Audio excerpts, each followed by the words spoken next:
make sure that you're achieving more. You got achieving your life. So it's really impactful to do. Yeah, and they're those moments that make you do it. Sit by the river. Far out. That's the biggest disgrace we've ever had on The Office, guys. Tom forgot to press record. So running with it now. Running with it now. This is absolutely terrible. But breaking news. I've just pressed record. Giorgina Venzin's just walked into our studio. Here we go. She's the owner of Pawpaw Cafe, the owner of Pawpaw Asian Kitchen, Mons Thai, Monocle Coffee, and having started out scrubbing dishes at her dad's cafe part-time, she pivoted through COVID and is now soon opening a new bakery called Darvella Pa in Bulimba. She's also a passionate ambassador for MindShift Foundation, who are dedicated to preventative mental health and advocacy. And we are now live with Giorgina Venzin. Okay. Amazing. So now we're actually recording. What was it like from your perspective when he first walked in? In here? No, when Declan first came to the juices. Okay. You got to ask that question so everyone listening understands. When you first met Declan and he was trying to sell you juices, what was that like from your perspective? Well, yeah, he was a sales guy, and obviously we're very hesitant with every salesperson because they do come in a lot, but you were lovely. We had a great meeting, right? We did. We got along, really well. I love the story from his side where you basically put holes in his business because you're like, well, this is great. Where's your price list? How does this work? And he's kind of going, well, I don't really have any of this set up at the moment. Yeah, so we'd been marketing. Wasn't your first meeting. Yeah, so maybe you need to tell us how it was. The backstory of that business. So we would labour during the day because we had no money. So we'd be labourers during the day, we'd juice at night, and then we'd go down the coast because I don't know why we'd start marketing down the Gold Coast, but we got a few clients down there. So we'd drive down in the morning at like 3 o'clock, drop everything off by 6, and then go walk around marketing like we did to you. And through that time, Instagram was blowing up, and like you were probably one of the biggest followings on all your cafes, and we're like, we need to get in there. And we're like, all right. And we'd drive past, we would go in, and then we're like, all right, we're going in. And I just walked, my mate was too scared at the time to actually talk to people when we'd go in. So I'd walk in, and then I'm like, we were like looking outside. We had I think we had 2 juices on us and a flyer. And walk in, we're like, hey, we just started thing. And you're like, yeah, sweet.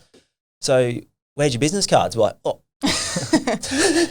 How long ago was this as well? This would have been 5-6 years ago. So I would have been like 24, saying to you guys, 22. What the fuck is going on? You're probably 24 going, I don't even know what the fuck I'm talking about. Yeah, exactly. But I'm a step above this guy. Yeah, this guy knows fuck all. We have to make sure he knows it. Yeah, so then we walked out and we never followed up. So that's a tip for everyone with business when you are going to start doing sales is have your collateral together. You know what I mean? Like your price list. Even if someone is trying, just be really nice to them. Yeah. That'd be me. Note taken. No, but you need to have your shit in order. Because that was our biggest client, because we would walk into places and they never ask those questions. They'd be like, oh, look at these guys, look at these idiots. So we had a Kubra. This was so after we did that, we went and got a Kubras. We had fruit shorts. Yeah. And because we were still at the markets when you're probably one of the first actually. So then we had yellow Crocs. Yeah. And a white button-up shirt. Yeah. And that's what we used to wear around. So we look like idiots walking around. I love that.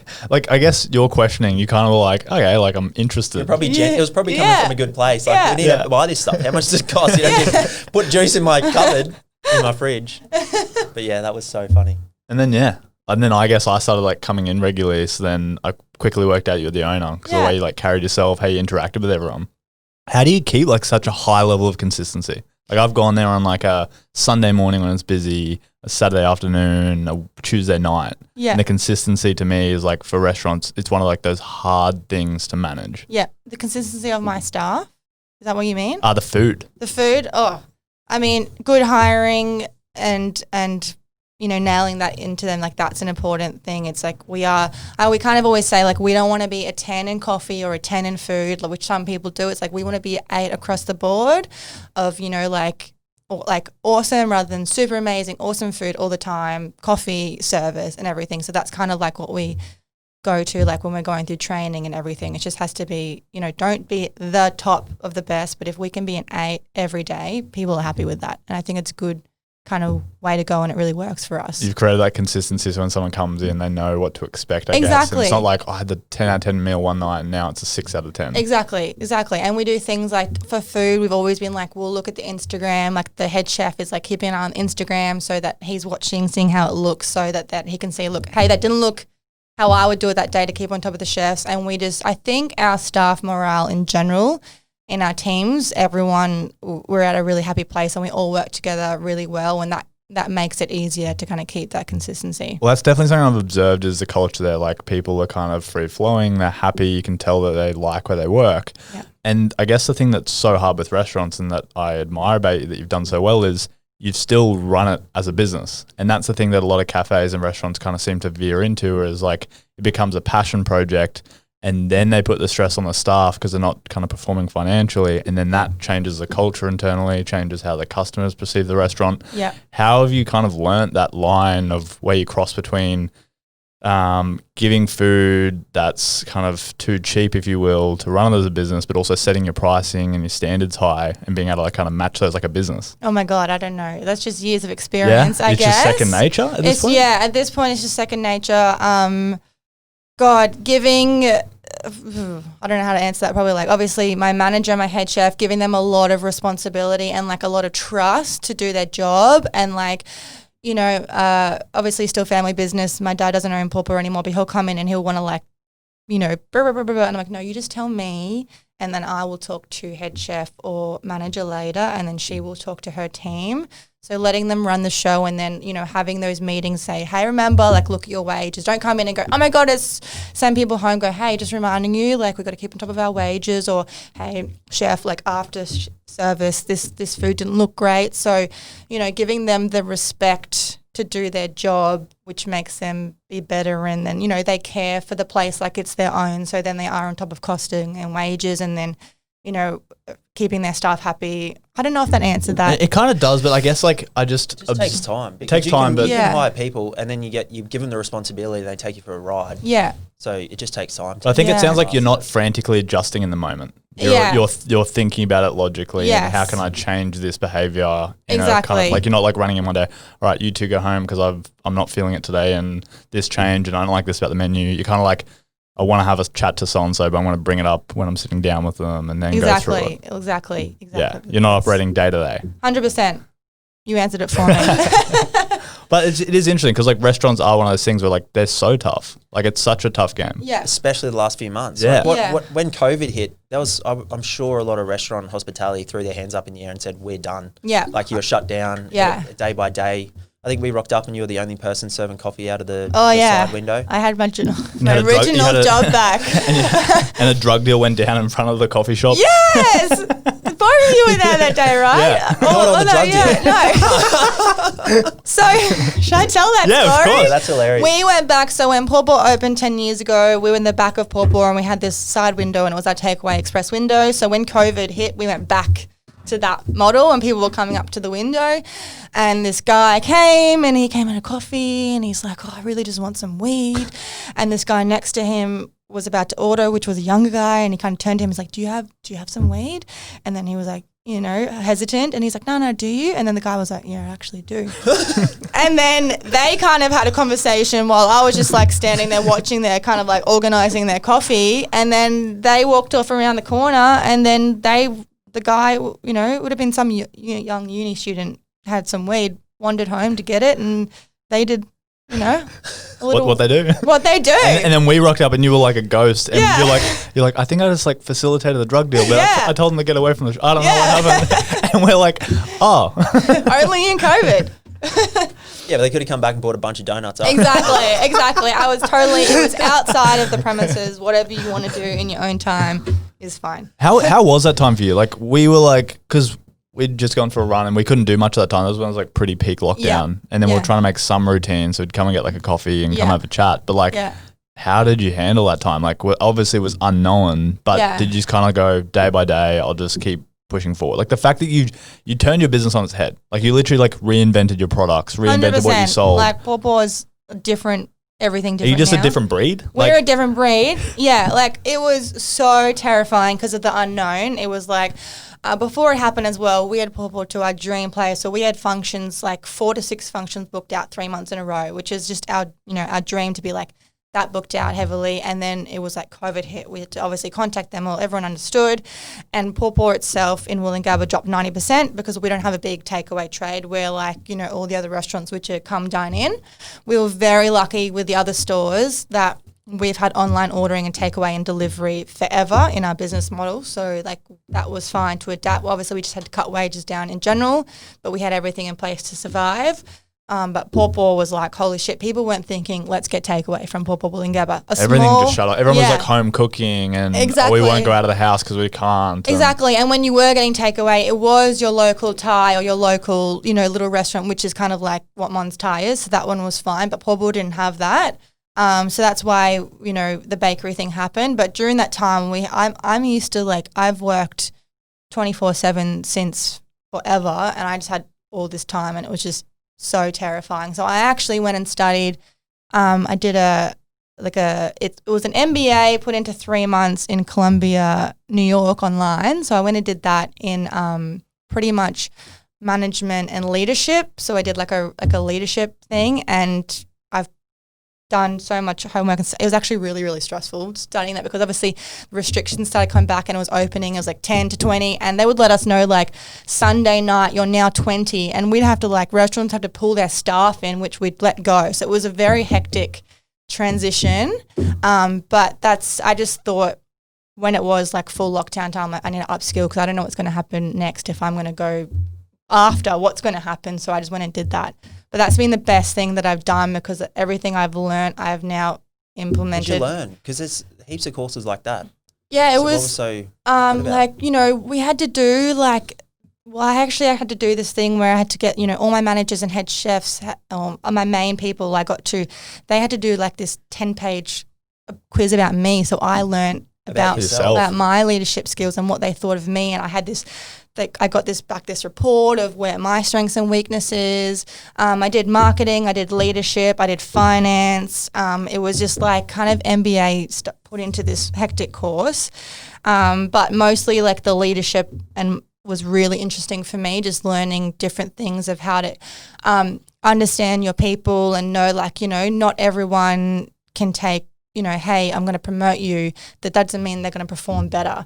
And learning these kind of different skills of knowing then to understand my people better. And my manager at Pawpaw, Marina, she's absolutely amazing and she is a ray of sunshine, knowing not to put more too much kind of promotion in paperwork kind of role with her because she doesn't respond well to that, but more to give her, other avenues. Customer facing. Exactly. And how can I upskill her that way? Because she won't respond well with that, with her personality. And then all my people different in different avenues, knowing that it's not all the same for everyone. No. You know what I mean? And sometimes employers, which is the hardest thing, they can tell you what you want to hear because of the setting. And you're we just want the truth as directors. Yeah. But it's about creating an environment for them to speak freely and give the feedback. 100%. And also I learned obviously that I'm very abrupt and to the point.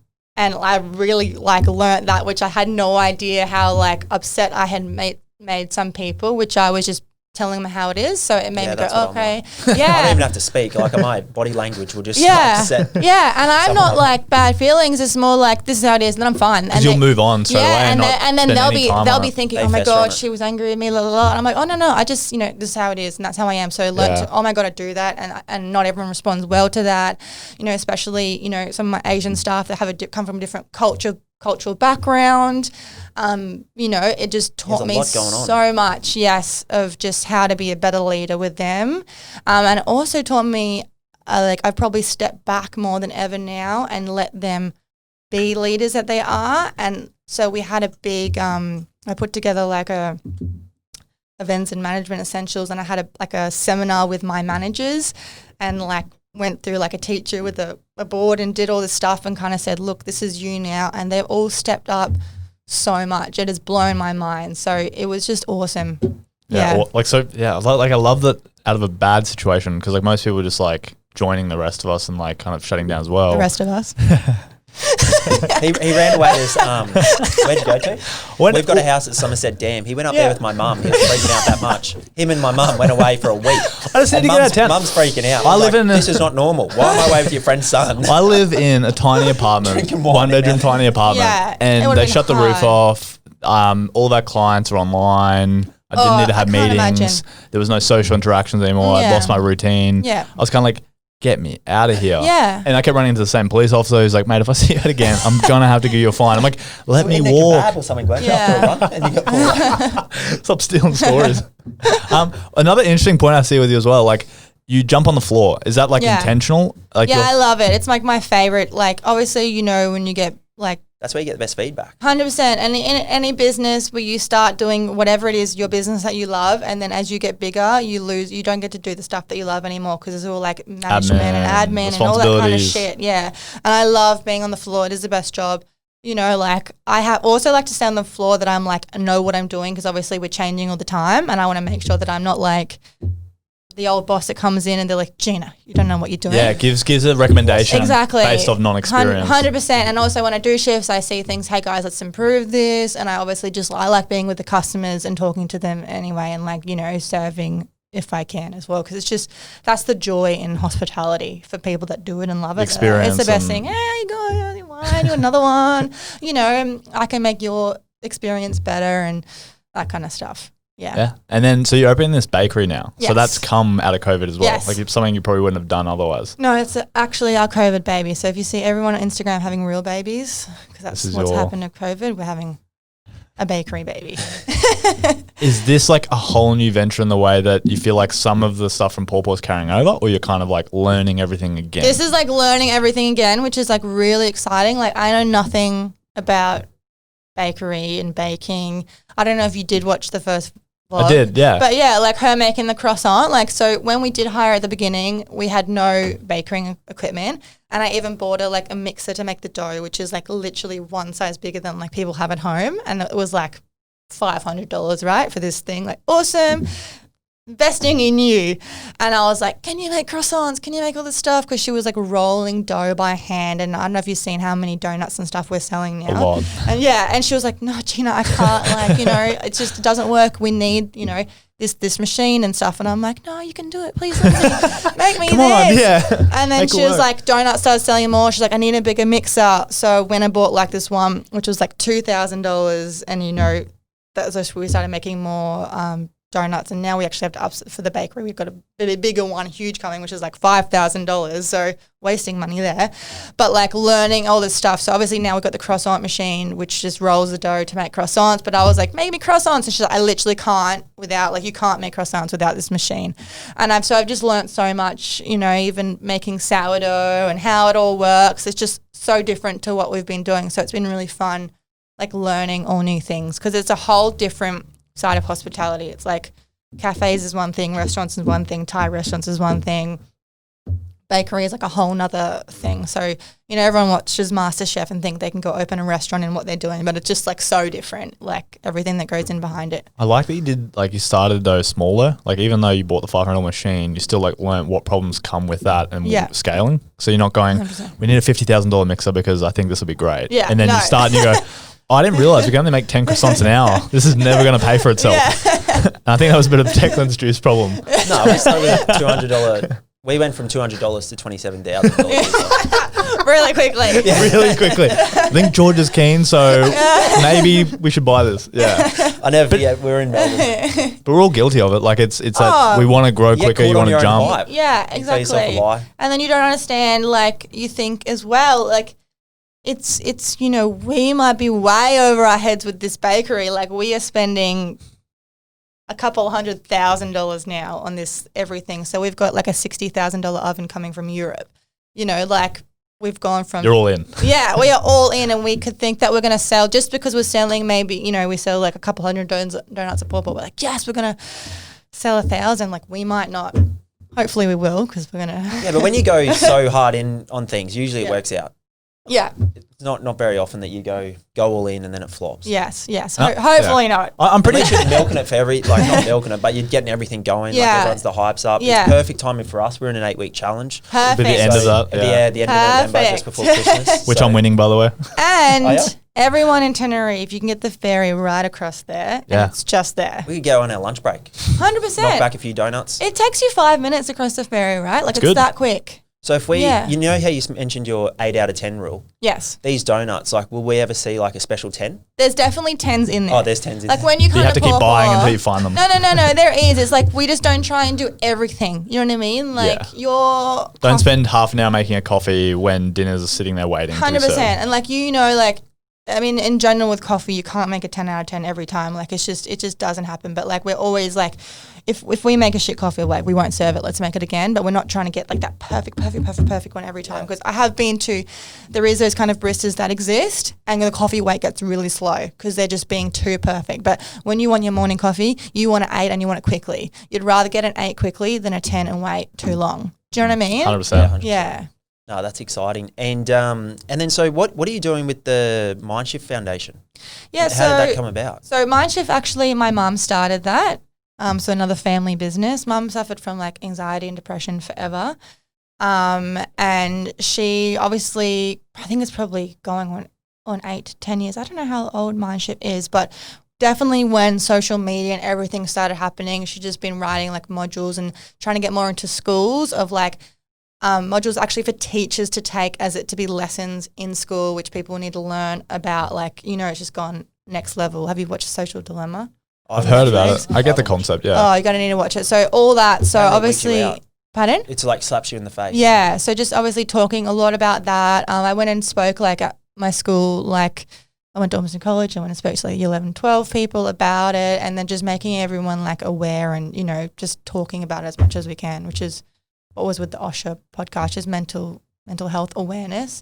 And also with mental health awareness, I'm so like, I always talk so openly about it. Both of my parents, had it growing up, and they talked to me about it, and I always knew exactly what was going on, where a lot of people have no idea. Like when someone's going through it, they just think their friend is being a bitch or moody or they don't understand it. But more people just need to talk about it existing, so it's like you can understand when you're having a bad day. It is bigger Normal than bigger than just he's being a dick to me this morning. You know what I mean? It's like he actually he's in his head, things are going on, and then you can be more compassionate, and that helps me as well as a leader at work, understanding my staff, like they need time off for whatever's going on, or it's okay, take that time. I'd rather you take that time than to come to work and be unpleasant, especially in hospitality, because we need you to be friendly.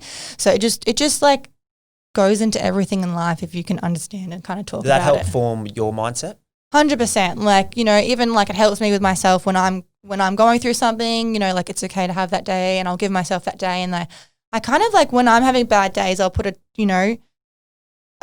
timer in my head, like, okay, you're going through this, have the day to do it. So if it's, have a burger and don't go to gym today, just like, it's okay. Just do that. Don't take that pressure off yourself, and then tomorrow you can, be in your, healthy again or whatever you are. And I think a lot of, especially girls, I'm sure it's boys as well, they put so much pressure on themselves, don't eat carbs and healthy and la la la. I'm like, it helps with everything when you're aware of mental health. So is that what it is? It's bringing just awareness to like someone is in school, their parents are stressed out from their jobs, and then they're looking at social media and going, why don't I have a Lamborghini, or why don't I look like that, or whatever it may 100%. be. It's just like making awareness and talking about it. And then it's just more like my part with MindShift is like I just talk about it so much, mostly like one-on-one with my team and my staff. Like that's my biggest thing. Like we'll do workshops as well, where I've had like psychs come in and like people just to come and do talks just for my staff, because that's kind of like the biggest impact that I can have is just like with them. And it's like we'll do a night, hey guys, this is on if you want to come. You don't have to come because it's not a work night, but this night we've got this guest speaker and she's going to come and talk about this, and you're more than welcome to come if you want, and just creating that conversation. What do you think the biggest kind of things for like youth is? Like I personally, like I felt like I used to be a lot more anxious than I am now, but that came from like sorting my stuff out, like getting regular exercise, eating better, those kind of things. And they're not super obvious at the time, but then as you kind of get out of like I guess anxiety for me was like over analyzing situations. Yeah. addressing it with the person and then being like, oh, I didn't even notice that. Yeah. And you realize like you've just like spent all of this mental energy on a situation that could have gone a completely different way. 100%. I always tell everyone like communication is like so important. Like in any, like I would say like at work, like, you know, one of like my chefs has the biggest anxiety and she'll get stressed when we get busy, and then she just like slows down, and I'm like, I'm not going to name names. I'm like, if we just communicate, I said, you know, this like, and this has helped us so much. Communicate when you get busy that there's wait time. This is in one of our smaller shops. Tell the front of house there's a wait time, and then same vice versa. And then I tell you when you come in as a customer, hey guys, we're busy. Just letting you know it's a half an hour wait. And then you go, yep, cool. I'm not in a hurry, or I'm not going to get it. I'm too busy. And then if we have that communication, that's like stopped her anxiety because she's not in her head slowing down and she can focus. And like communication helps like so many things, which helps that it's like a roll on effect. So just communicate. Like you're having like the tiniest bad thought about whatever it is, just talk to your friend or your family member or your staff member. Like, hey, I'm just, you know, did you mean to, you know, make me feel that way? And they're like, oh, I didn't even mean it. So that's the same with me with my abruptness. Like, people will tell me, oh, she's really upset because you said this. And I was like, oh, I didn't even mean anything about it. All I was saying is, you know, don't be late or whatever it is. And then they're in their head thinking I hate them. I'm like, no, I'm just doing my job. You know what I mean? So just talk about stuff, and then don't let your head go to that place. How do you deal with like it from a customer perspective? Because I eat out a lot. I'll be first to admit it. And I witness like some situations where some customers are just like blatantly in the wrong, like horribly rude. The tone is like, how do you even like to take that energy, if you will, and then like turn it around into oh, I'm sorry that happened, or I'm sorry that feel away. Like, how do you even train someone to deal with that? Like, is it something naturally? Well, yeah, it's the same thing. Like, obviously, like years of experience with that, but also the same thing of going like, because obviously that will really like, you know, the staff can be really upset after that left. They've just abused us over your eggs not being perfect. Like, right? Not a big deal. And I'm so sorry, we'll get you a new one, like everything that we do. And then they're a bit shaken, like that person, you know, we get called and abused or whatever. And I said, we have to remember that again. That person is not happy if they are that aggressive over their eggs not being cooked properly, or, you know, the simple little things that we do in a restaurant, which is not serious. You know what I mean? Your steak isn't cooked perfect, or your coffee is a bit cold, because we'll always remake it. If you let us know there's something wrong, we'll make it again for you. So we've done our job to fix it. And if they are that way, there's something going more in their life. And I think a lot of people are unhappy. Yeah. Like genuinely. Yeah. Like to get in an Uber and then just blow up at them or something. Exactly. Like everyone's so strung up. Yeah. And so on edge every day. Yeah. And they make their own problems 10 times more than what needs to be done. Yeah. And often, you know, in that situation, You're just the gateway. We are. People just take it out on us, like, and also because there's sometimes, you know, some people look down on us because we're servers, which they definitely shouldn't. But like, we get that, and we get that as salespeople. Yeah, exactly. And it's just like, don't take your shit out on us. All I'm doing is doing my job. And even like, you know, same with people blow up at like a younger staff member. You can see that she's younger and she's still learning. Like, you know what I mean? There's that person has their own stuff going on. And it's just something that I just really educate the staff to just always be like, don't take that home with you. Like, go shake it off, you know, go to the back room for a second, and like, it's not you. They've got their own thing going on. So don't worry about it. Don't let it ruin your day. And what's your thing to get out of that? What's your like outlet? Yeah, I'm definitely like a runner. So like, I'll just like, if I need. What's your pace? What's a 1 kilometer pace? Low fives. I don't know what it is, but I'm on like number 10 on the treadmill. Oh yeah, that's. Or you don't run outside. No, I'm a treadie. I was running outside all COVID, definitely, but now I'm trying to get running faster, so I'll go to the treadmill because then I can like press that button. Get me up and like watch the time. I think 10 works out like 6 something per kilometer. I'm going to be way off here, but like 6 something. So that sounds about right. Yeah. But yeah, so I'm not like a group fitness person. I'm like solo David Goggins vibes, hoodie on, Eminem music. Legit, no, like club house music. Yeah. If I take pre-workout and then I'm like in a nightclub, this is my festival time, and I'm like on there. And that's just like, it gets out everything. So like running or your exercise, that's my outlet. You need it, hey. You need it. Huge. Yeah. People that don't. It'll change your life. It will change your life. Like, it literally does. And it's like people that need to, I'm like, they've forgotten that feeling of how good that it takes. And it will take you time to train, to get better, to get to that point of where, like, you know, now I can do like, you know, a big power run and really get that all out. So it's hard. Sometimes, like, I couldn't run for a while during COVID either. I just, like, COVID just squashed me. I was just walking And like that was my thing, and it was like it wasn't fulfilling me like running does, and it took me probably 3 months of walking, and I've just started running again. Really? Yeah. Is that just because of psychological? It was psychological COVID. I just couldn't do it. I just could not The energy do wasn't it. there. Yeah, I Yeah. just mentally I was like, no. So that's why I was like, I'm going to keep walking, so at least like I'm getting my steps in for myself. But I get so much more happiness out of running, and every time like I don't consistently run. I probably like 2 times 1 week, 4 times one time, and then I'm like every time I stop and I run again, I'm like, why the fuck did I stop running? Every time. Every It's time. Every time. Yeah. It doesn't lie. There's nothing, you can't do anything. You know what I mean? You're just there running. Yeah, and it's like the achievement of like getting faster every time and like longer time, like start off running 10 minutes, then you're running 40 minutes. It's just like that's just the best out of any achievement. Well, you come out of like, you could go into that like, I'm going to, like that person did this to me and I'm going to bloody do this. And you come out of the run, you're like, oh my God, they probably didn't even mean that. And Exactly. I'm like, I should You just like forget. bring it up with them. And you text them, hey, is everything all good? And everything's like fine from there. Right. Back to the unhappiness thing. I was listening to like a podcast last night from a guy called Chamith, I'll pronounce his last name horribly, Paliapis. And he was one of the like founding people at Facebook. And he's kind of sums like unhappiness up to lying in a way. He's like, people that lie to themselves or lie to other people or, oh, I'm doing this now or whatever it is, like where we, from a young age, if you've entered into the corporate world, which I did at like a young age, you realize that like most traditional parents, it's get a job, do what you're told, be happy.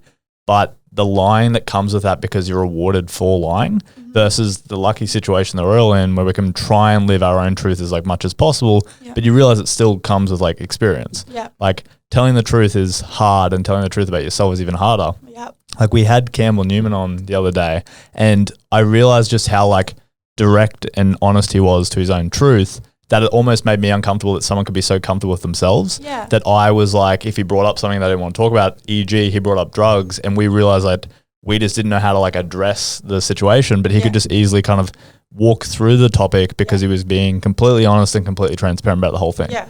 And I'm starting to realize with myself, like when you lie or you lie to other people, it's when the kind of unhappiness starts to build up because you're just kind of suppressing and like you said, not communicating. Yeah. But it can come from the escapism of lying. Yeah. Like someone's like, how's your job going? And you're like, it's really good. I'm getting paid way more now and this is happening. They're like, oh, okay, that's cool, man. Good to hear it's good. And then you're like, why did I lie? Why did I say that I'm earning this? Or why did I say that this is and happening? everyone does like, and like hospitality is a industry itself. Like everyone, like I always say, like so I always confide in my staff and let them know like everything. Because I'm like, it's really lonely because every time you talk to any other hospitality owner, they're like, yeah, I'm busy. And no one ever says. No, everyone in business, honestly. Well, yeah, Everyone it's in true. business, And then you're like, oh, fuck. What am I doing wrong? Like, and. Am I retarded? Am I Yeah. not good enough? Should Yeah. I not be doing this? Yes. That's why, And like, then you finally get that one person that goes, hey, man, things have been real shit. And you're like, oh, Yeah. thank God. Like, It's oh, not- stay with me. yeah. That's why actually we're so lucky that we have multiple stores so that we can see like them all going up and down. So we're lucky that how's Mons or how's Balmo, they're all going in that up and down Fluctuating, kind of naturally. thing. Yeah. And also like, they're also different. Like, Monocle gets really quiet on the school holidays because all the locals leave where Pawpaw gets busy because we're a bit more touristy and knowing that the business is different. So we're very lucky we have that. But otherwise, no one else is ever telling us anything of how it is. Well, is that like a defense mechanism? Yeah, I don't know. Like, I think it's just people, the same thing, just Everyone cares what each other thinks. Yeah. But I guess like as well, like to be in the other foot, like They sometimes message you up. Yeah. Sorry. When- They message you up in the head. 'Cause Yeah. You think everyone's doing really well. And Yeah. you're not. And then up the level of social media and everyone just like, I find showing like I it. find like two sides to like with a bit of balance. Like if someone asks me how I'm going and I'm having a really good month, I'll just be like energetically like, yeah, things are really good. I'm so happy, like it's going well.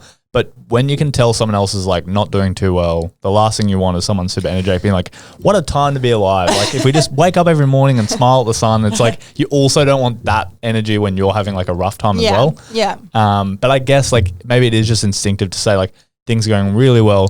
But yeah, you're right. It's like some of those companies that kind of show what they're up to and then out of the blue they disappear. And then you ask them how it went, like, oh, it just wasn't for me. And you're like, but 2 months ago you were going to expand and you were telling me about 100%. this thing you were doing and everything else. Yeah, why weren't you just honest with me and say like, this is where I'm at. And Do you find that you're really good at picking up bullshitters now as well? Oh yeah. Like I'll have a friend be like, Yeah. oh man, so-and-so's killing it. He's Yeah. doing this. And I'm like, oh, that's good for them. Like that's awesome. Hope it works out. Yeah. And then next minute they're on to the next thing. And Yeah. I'm like, this guy, he's just always Yeah. on to this next thing. That was my Yeah. biggest downfall. Because I look at the fast cars, I'm like, man, I wish I had one. How the hell they afford in that? Yeah. And then you work out, it's like We lease it in the business. Yeah.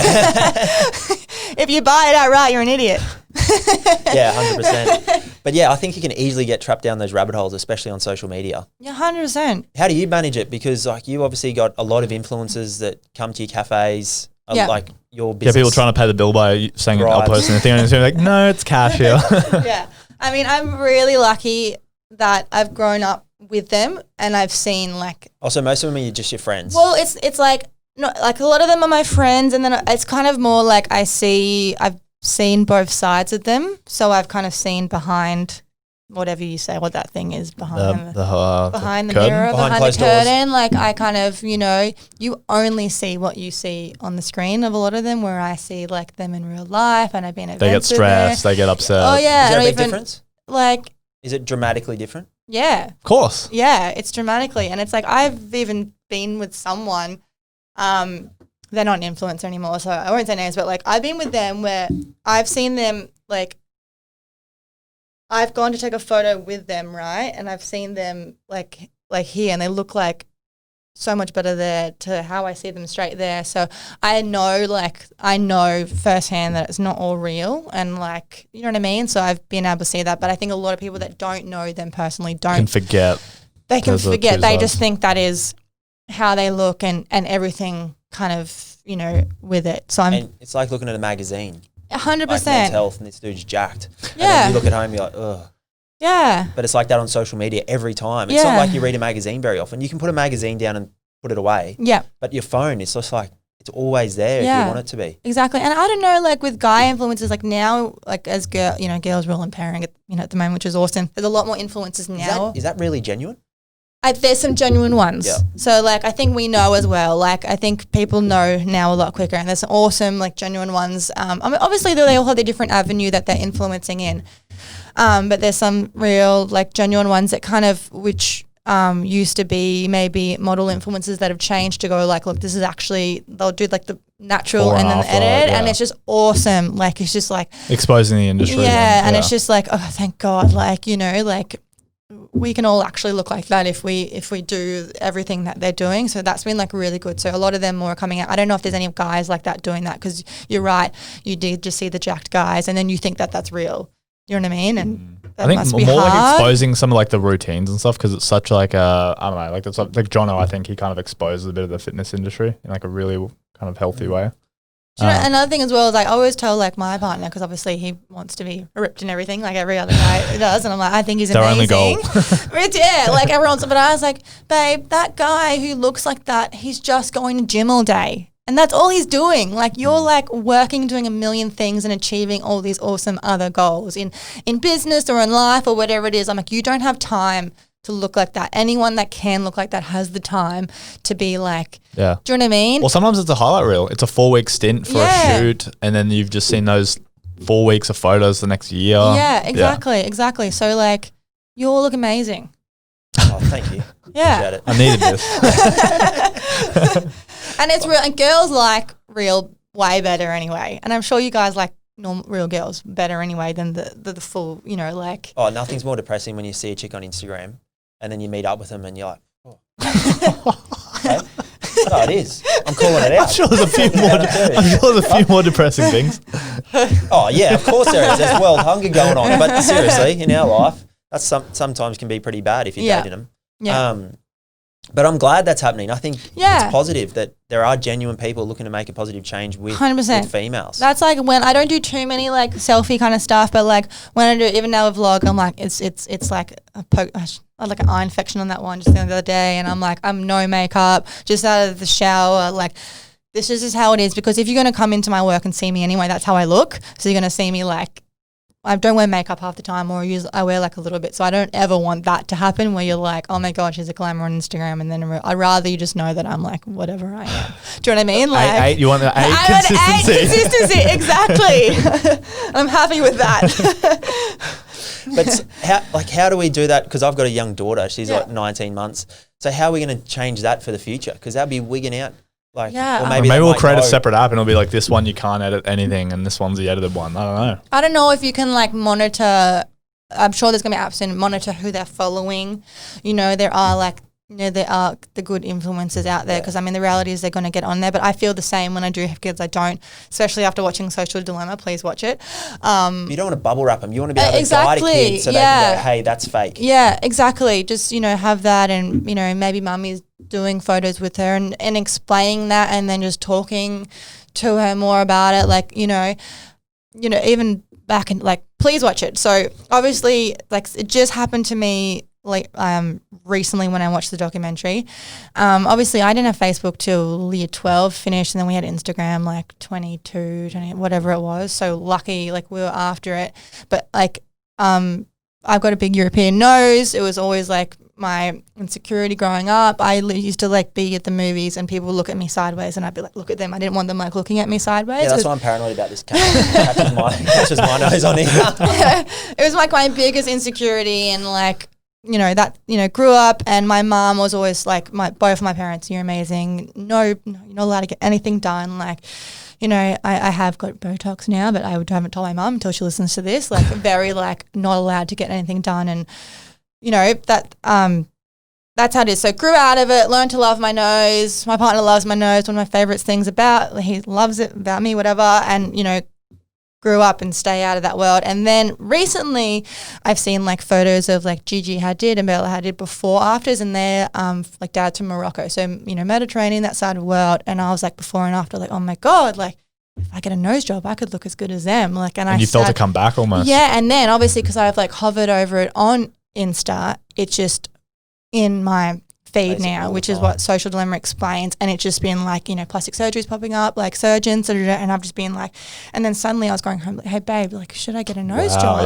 Yeah. Like, I hadn't even been in my thought, so this is like what it does, and I was like talking about getting a nose job when this is something that I had like, wasn't thinking about. Yeah. And then I watched the documentary and I was like, holy shit, like, delete, that's why I'm scared to watch it, because I watched the vegan one. And I became a vegan straight away. I didn't watch that. Yeah, I go, the world's ending, and go to the nth degree. That's why I didn't want to watch it. But people are like, everyone's going crazy about they're keeping us on an app. Yeah. People have been doing that for years in marketing. Yeah. Like, I'm sure in a cafe, how can we keep people here longer? How can we make it a better experience? That's all they're doing on an app.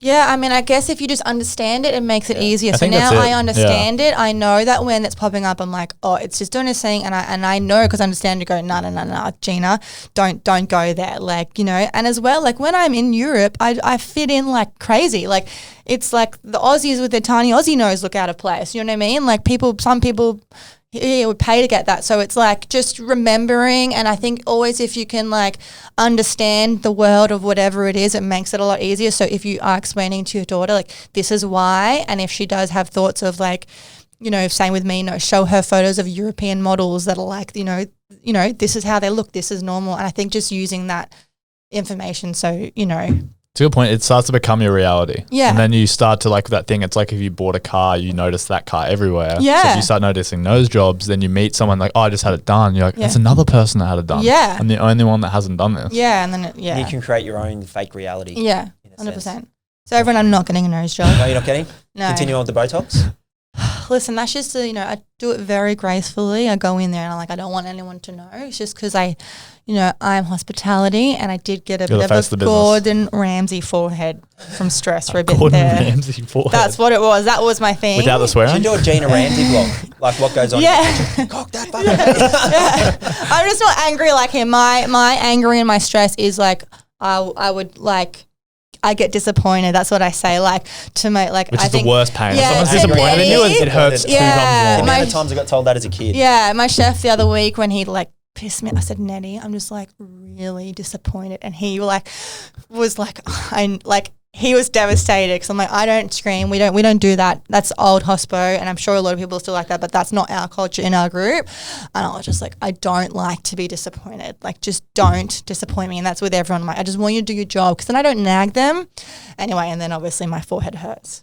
So that's just my thing. So that's why I'm just going to be open and honest about it. It is interesting how like the business world is moving to that model. Like, I'm definitely very similar. I came from a kind of a yelling boss, if you will. And then when I've started my own thing, I've just made that a point that didn't work on me. I don't think that's going to work on anyone I employ. Yeah. But the accountability of like, I'll be disappointed if we just can't meet our expectations. And Yeah. if I'm giving you too much, like let me know so we can refactor what we're doing. And that's you communicating. Yeah, but it Yeah. is crazy how much of a difference that makes, because you can't pay someone to want to get something done the right way, or you can't pay someone to do these extra bits of Yeah. thing that's not in their contract. It's not part of the job. It's Yeah. just coming from them. Yeah. A love for the workplace, a love for the environment. Yeah.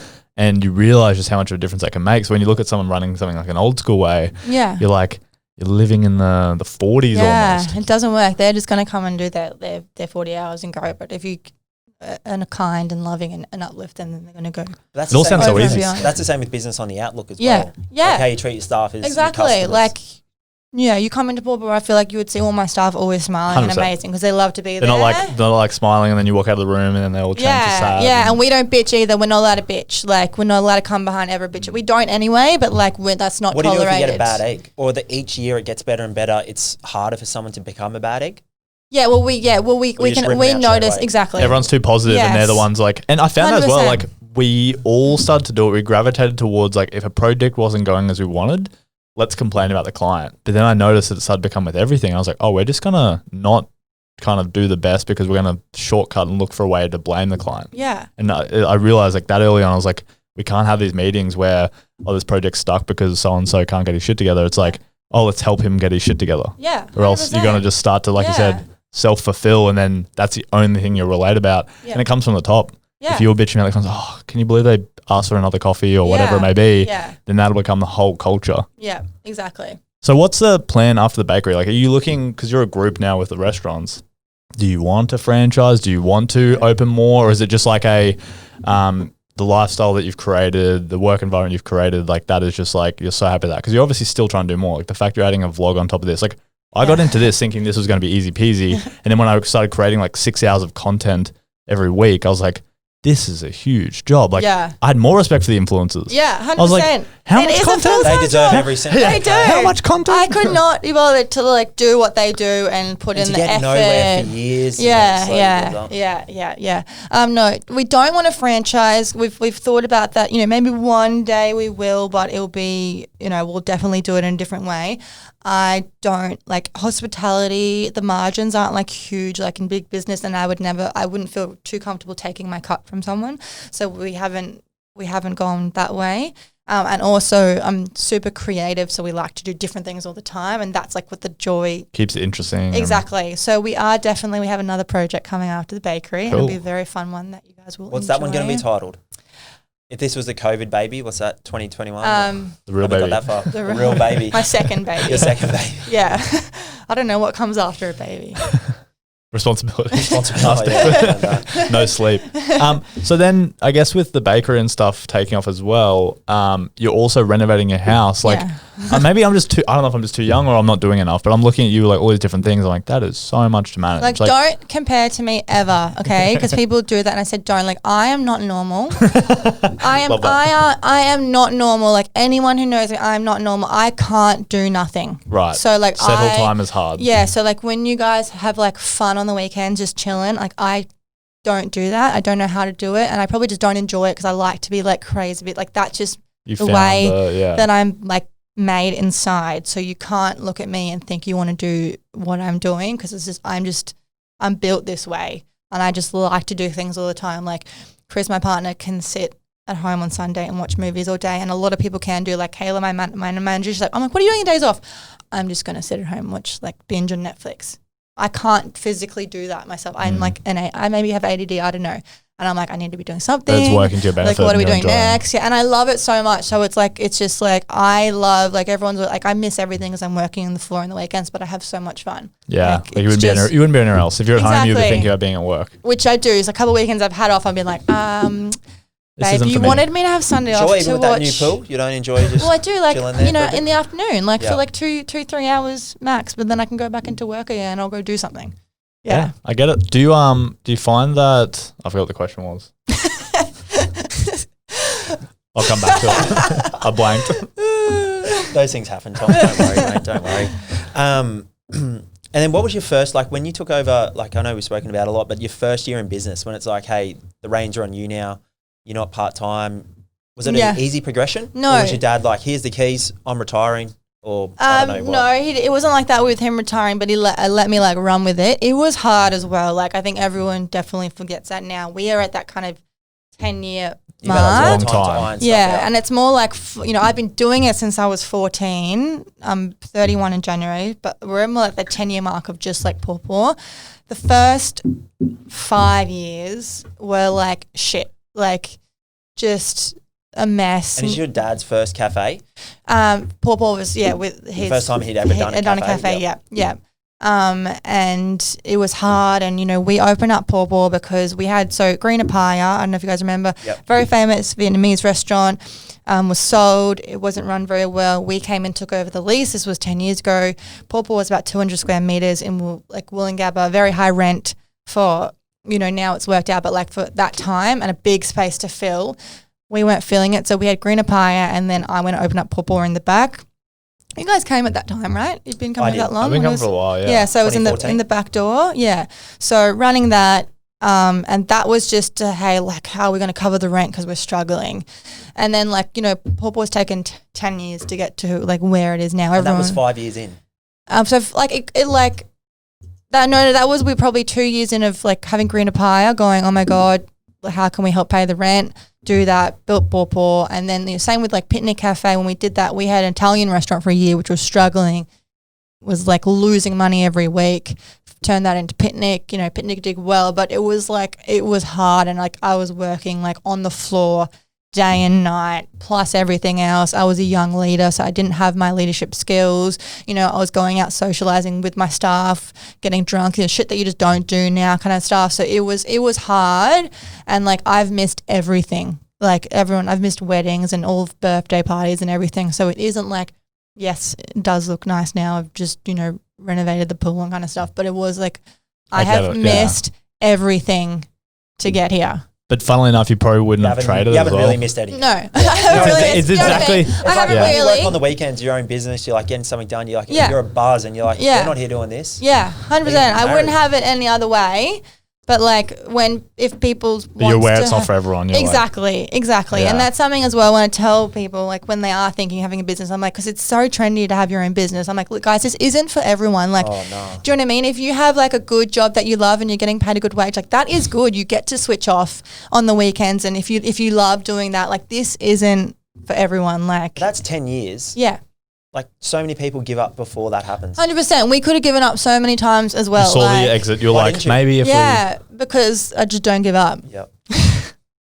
Yeah, not going to do that. No, it's not an option. No. I think that's where, and so obviously social media wigs us out by thinking everything's instant. Yeah. Like, they just had 2 million followers or everything 100%. Just happens. Like we were, for Pawpaw, we were one of the first cafes when Instagram kind of happened. You know what I mean? It's like we did that, and I focused on the business having Instagram, and that's kind of like we were lucky as well.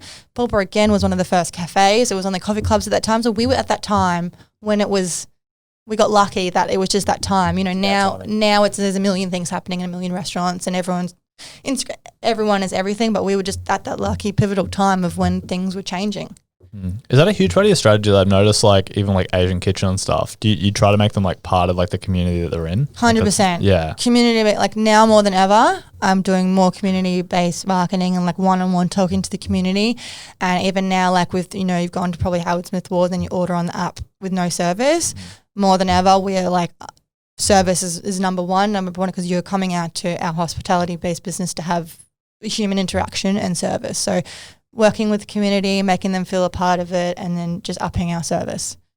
Yeah. It is a service-based business. Yeah. 100%. 100%. Like you want to come to a restaurant to have. Nothing's better when you walk up to a barista and they know your coffee. Yeah. Here it is. Exactly. Like a superstar. We'll ask you how your day is, or like, what are you celebrating? It's your birthday. Oh my God, happy birthday. Like, especially for people that, you are in your office all day, every day. You come out to see people. It's a cool, like, because I remember like when I started my business, I was a bit, I guess, juvenile in the way that I thought I'd turn a profit quite quickly and pay myself a wage and happy days. But I actually had to go get like a license as an Uber driver. And I remember doing like those long days, and the favorite part of that job was just interacting with people. Yeah. Like it gives you energy. When you meet like a really happy, nice person that's not faking it, it's like, I want to be around more of this. Yeah. Like this is cool. Yeah. But yeah, it was like, I think I hit a point though, the 6 month mark, where I was like, I can't sustain this. Like Yeah. doing both of these is like Yeah. killing me. How long did you do it for? I think 6 months to like a year to pay myself a wage. And then finally I was like, if I don't get some sales soon, like I'm just going to be an Uber driver because this is rough. It's so funny when Uber started. I was like, I want to start Ubering at night time. It was so fun. Like, you were looking at something to do? You're like, I've got this like 3 hour gap before bed. I was like, I want to talk to people. We should do an office guys In an Uber. Sign up for an Uber and get video it. Get some interviews and people. I met some of the most interesting people I've ever met. Like that, like inspired me to be like the calmest, nicest, most well-off people, if you will, were the ones that were like just so nice. It was the ones that like were stressed, you spoke to, didn't feel genuine. I was like, I quickly like distinguished. I was like, I don't want to be like that. I want to be the calm, collected person that's like, how's your day? And it feels really genuine. Yeah, it's nice. Yeah. What did you work? So you've always worked in the family business. It was like young age. Yeah. Took over the reins. Yeah. How did your parents instill like this on you? Like, looking back, did you notice it was like parenting styles, or they kind of like gave you responsibilities and you either kind of made it work or you didn't? And then those painful lessons were what you kind of carried through. Yeah. They always like tell the stories of me and the way that I am. Like, perfect story is, I think I was 5. And my mum, they used to give me money to buy lollies, and then I would buy the lollies and I had a little table and I'd sell the lollies to my brother's friends. Really? Yeah. I've just always been a little hustler. Yeah. Yeah. My friend used to sing and we go to the markets and I was her manager. This would have been like 8 or 9 years older. And I was her manager, so I took 50%. Whoa, that's a big cut. And my mum taught me that. I asked my mum's like, your What's managers fair? take 50%. So my parents Even the record industry is like 20. This is going on like a long time ago. How long did she let that go on for? I think my friend was happy She's still with singing it. in those Are you markets. still friends? She was, we're still on good terms. We're still friends, but we were like friends in like junior school. She was happy because she was shy, and I'd be like, "Come on, you can do this. Yeah. This is the song you're gonna sing." And I'd sit there and be like cheering for her behind, and I was managing. Yeah. I love epic. that. That's so funny. We had a lady on that ran a lolly business, and she got up to 50 kids at one point, and she was like, I think she how old? Okay, I thought you meant. Sorry. Yeah. Yeah, she was like 9 or so, and she was running this like huge team of kids. 12? From 9 till 12. Yeah, that's awesome. Yeah. How cool is that? It's inspiring when you see young kids doing that. Yeah. Crazy. Because you can't believe how quick time goes. Yeah, Like 100%. I'm, 28 next month? Do you So you're have? gonna start giving your 2-year-old some little business to see what Yeah, she can do. he's too nice. I watch. I'm like, it's too nice. You gotta have to like take things away from her and make her life harder. Yeah, you have to. Hey, but it's too hard. She's got like matching outfits. And Well, mum's an interior designer, so it's like style. yeah, I I assume. know. Yeah, Gucci soon. I'm sure. Gucci soon, Visage. Far out, no way. Do you have plans of like having kids, or is it just like purely business? Go. So that's go, like go? a scary female thing where Yeah. I've like got my like clock going where like so Are bakery. you meant to ask females that? I don't know. I just kind of went for it. No, I think like for me it's fine anyway. Bakery, and then we've got another big project for 2021, and then once that's up and going, it's like okay, smash out a baby, Yeah. and then like get Smash out back a back baby. to it. Are you ever going to bring anything to the north side? Like yeah, one day. The big project. Crossover. Yeah, I think we always say like we're gonna do the next one and then we're gonna stop, but I'm like I think this is in our blood, so hopefully like I want to be doing this forever, and we're still very much hands on and running it, but one day we have a big GM who has more experience than me, and then it can help us kind of do that Give kind you of that thing. 1 degree of separation. Yeah. And Yeah, that would be ideal. I've asked this question before, but I find it interesting. So like we employ a lot of girls, and I find that girls are really easy to work with. Yes. They're like they work really hard. Yes. Guys definitely have egos, and it kind of becomes a lot harder to kind of communicate. Do you think there's a reason that a lot of girls like stay out of business? Is it the entry point feels really hard? Like I talk to girls even about this that we employ, and some have actually gone on to start their own businesses before, but the gap sometimes of like, oh, I don't know if I could do that. And I'm like, you're way smarter than like the other guys here or people here. Like you definitely could, but the bar to entry kind of feels like it's like on a pedestal a bit. It's like, oh, I don't know if I could do that. Yeah, I think we're just a lot softer in general. So it's like we have that like self-doubt and it definitely makes it harder. There's obviously a lot more women networking business kind of events, and so I'd encourage all those girls to do it. But yeah, I think we're probably more critical on ourselves. Like you guys said, minimal, arrogant, and like, yeah, we can Well, I see do that trend. this. Yeah. Like a group of business guys at like a lunch be like, you charge him what? Mate, I'd charge him double. And that's the kind of culture. Yeah. And then girls like, oh, I've been working my ass off. This is happening. And Yeah. maybe it's just like we've had more time, I guess. Like guys been doing businesses for like God knows how long. Yeah. And then now girls are starting to get into it. But like I encourage it massively. Like 100%. like even Yeah. yourself, the benefits mentally, just like how much you can kind of learn from like business teaches you so much about life as well. Like I'm sure when something confrontational happens in your life, you're so easy to solve it because you've dealt with way worse problems in business. Yeah. So then you become a better communicator, Yeah. you're a better friend, all of these things, you're more compassionate. And it comes Yeah. from the business perspective that nothing's going to be as hard as the decisions you make there. Like Yeah.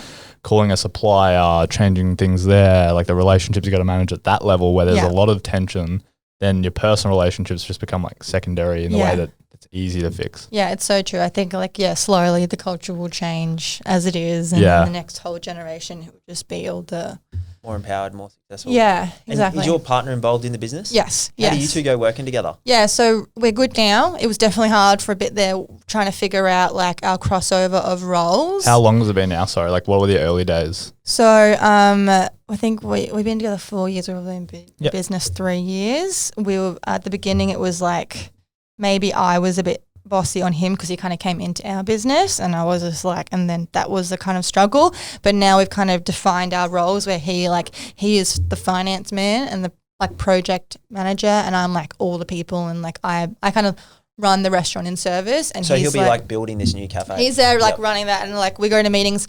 So he's not physically building. We've got a fit out company this time because it's like a build from scratch. But normally he is building it, and I'm like, what the fuck would I do if you weren't here? Because I got no understand. Like when you're talking plumbing and hydraulics and la la la. So you need definitely to have the right people in your team, like for sure. So I know now like that's him, and he's finance, kind of all that kind of stuff because he's better at that, and I'm better like with the people and everything that Marketing. I do, marketing, hiring, firing, all that kind of stuff. So we've defined our roles, and now it's like a lot easier. Obviously, we're always going to come home and talk about work, but that's with it. But I don't think for what I do, if I didn't have someone in the business with me, I wouldn't be able to have a relationship because it'd be way too hard. How do you like relinquish control to him? Because that would be hard. Like you bring someone into your business that Yeah. you've like been there for years Yeah. and time, and then you have certain ways of doing things, Yeah. etc. Like, was it just over communicating, or was it like bit by bit, like trusting more? And he did that really well. I'm not Yeah. as good as him at that. That's what happened. So that's why we kind of were butting heads for probably a year, where he was like, "Just let me do it," and I'm like, "Oh, and then just seeing him like do it, I was like, "Oh, okay." What was you the can do point it where he now. wanted to get involved?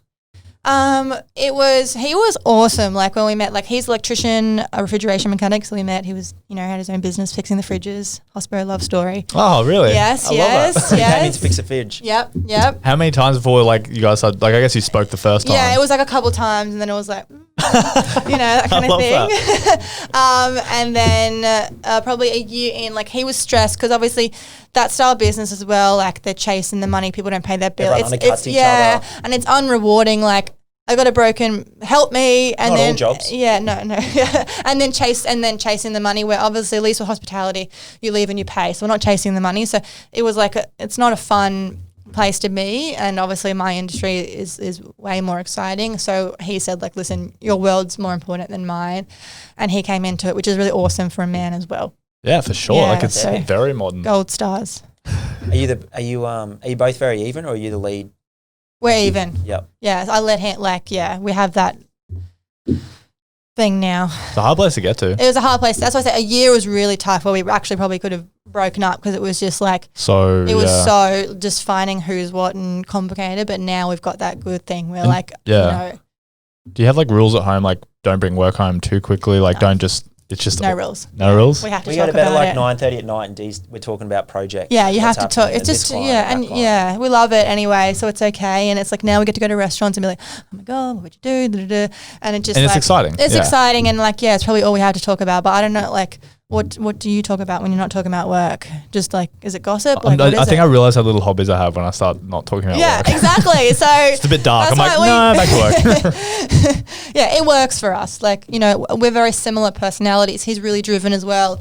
If I had like someone who wasn't driven, it wouldn't work because I would get bothered, so he's always out doing stuff, whether it be, now working on the house. Like, yes, I did the renovation, but it was him. You know what I mean? Like, Yeah. Well, you get the best part. Like Yeah. like your friend that you're taking 50% off, you get to organize it Yeah, and take a bit of the exactly. credit. Exactly. It's great. I Yeah. feel like I don't build like the products in our business, but I've learned to like feel some kind of involvement from it. Whereas at the Yeah. start, I felt very imposter syndrome. Like I just talk to That's a someone huge thing. and then I like Yeah. go, oh, like we did your project, but I didn't really do it. Like, Yeah. there you go. Yeah. But then learning to kind of be part of it, feel appreciative. Yeah. Yeah. I'm surprised how many people have imposter syndrome. Yeah. Like super successful people. I You're like, totally they have have it. fear, doubt, Yeah. insecurities. Yeah.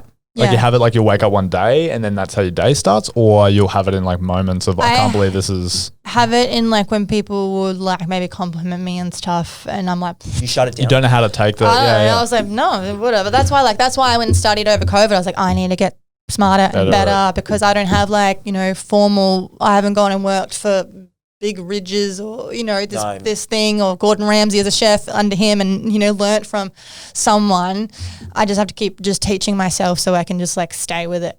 Especially when people are like, oh, probably we're a leader. Like, are we? Fuck. I need to like. I'm leading. Damn. Yeah. Like, what am I doing? Make sure I know what I'm talking about. Like when you ask me. I find the best times are when like a friend observes like what you've been up to and then kind of gives one of those really genuine compliments that make you kind of reflect and then makes you realize how far you have come. And then those are the best ones to me. And I'm like, oh shit, like I couldn't do, like a year ago, I don't think I would do that or would think I could do that as a possibility. Yeah. And it just kind of compounds over time. Yeah. Did you find like when you kind of got involved at the start, like did you have to deal with any like negativity from friends groups or anything, or you kind of just like everyone was just so encouraging and it was quite a... Yeah, I don't have a huge friend group because I've always been so busy. But my first, like my two main best friends from school, which is still my circle, they were always just supportive and they got it. So I didn't have like, you know, you cancelling all the time because you got called into work, and they've just always been awesome. So they've been really, really good. And my best friend is like my biggest fan. So she's amazing. Helps. And now she's changed career and now she's in hospitality and I'm helping her open up places. Really? Yeah. awesome. Yeah. So she's about to go open up her second place now.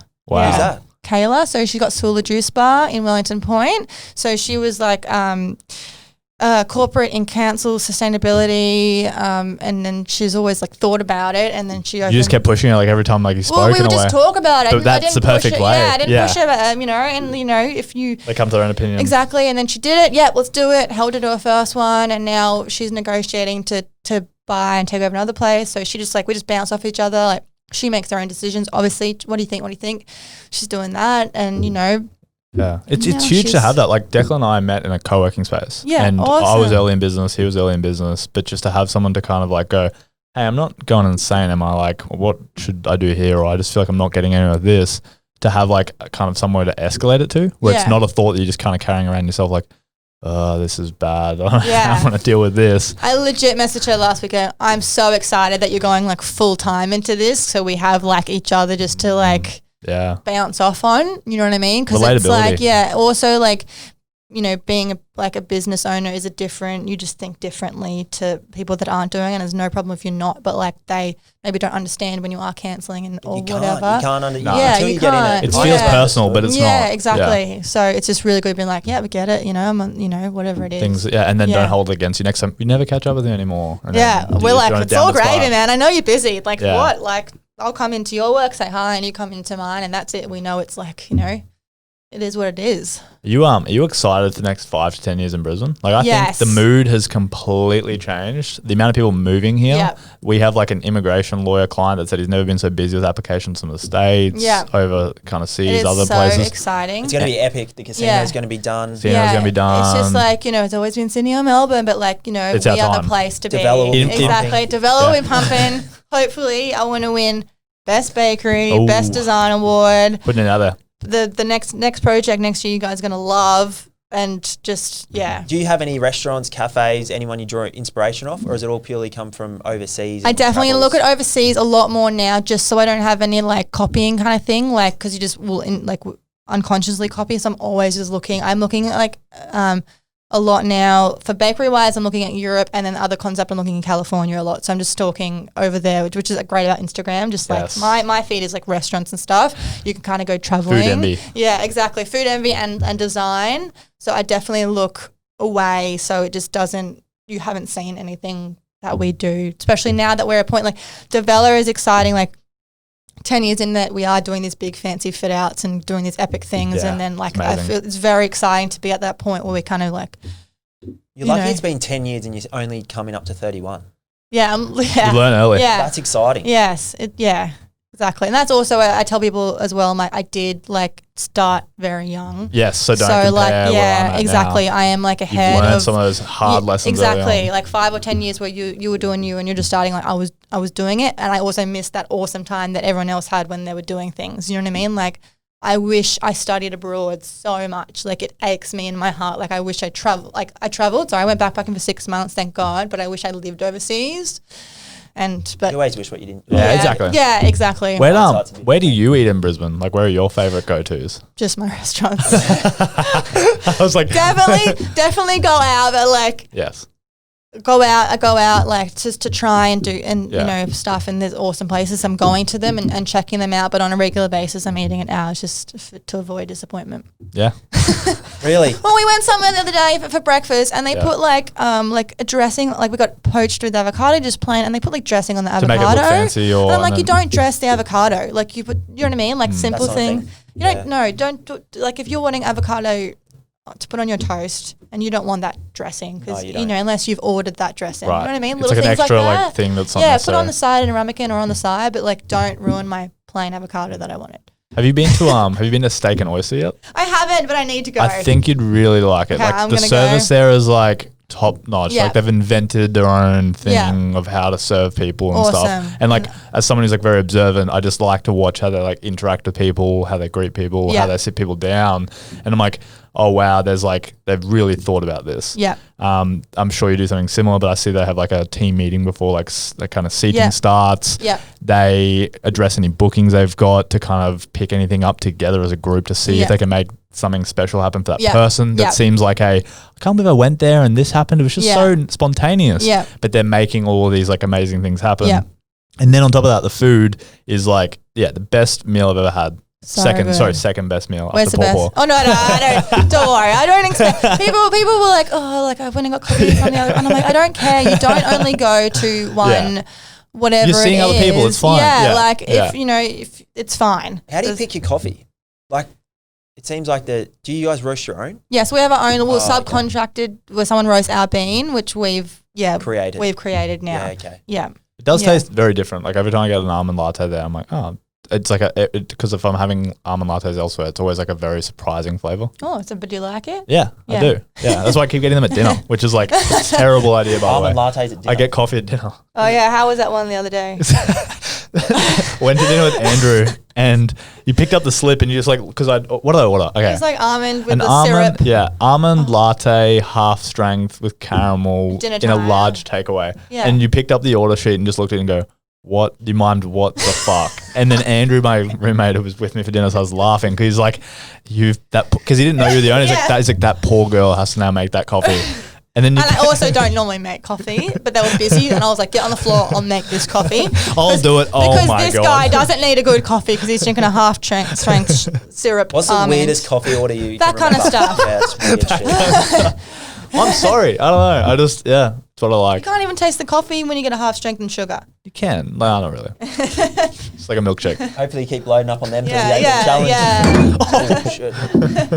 No, that sounds good. Cool. Thanks for going on. That's I'm glad alright. you finally Thanks made for time. having We me, know you're guys. busy Yeah. and we really appreciate Yeah, it. no worries. Like you guys Fall did down, awesome. get up 9.